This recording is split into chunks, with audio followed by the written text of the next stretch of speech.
the structural tensions that emerge when private assets meet public markets. Let's talk about the mechanics out here. Now, the proposed transaction would have given investors in Blue One's private BTC shares in its publicly traded counterpart. On paper, the exchange was an asset neutral one. Holders would swap their claims on $1 of assets for an equivalent claim in the combined entity. The friction actually arose from the valuation gaps. The public BTC shares were trading at roughly 20% discount to the net asset value.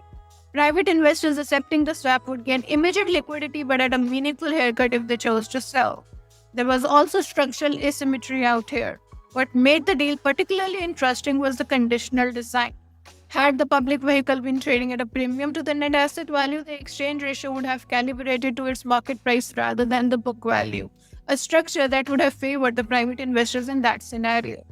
The asymmetry highlights a recurring challenge in the alternative investments. Complex structures can create perceived conflicts between different investor cohorts, even when the underlying economics are defensible.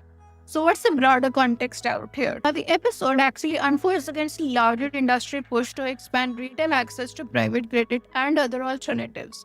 With trillions in US retirement assets as the potential market managers are navigating as to how to bridge liquidity expectations between the public and the private sectors, particularly as the credit quality concerns weigh on the public BTC valuations. Now, the reason that all this became even more contentious was the fact that Blue Owl's private fund was reportedly already experiencing redemption pressure, adding urgency to the proposed combination.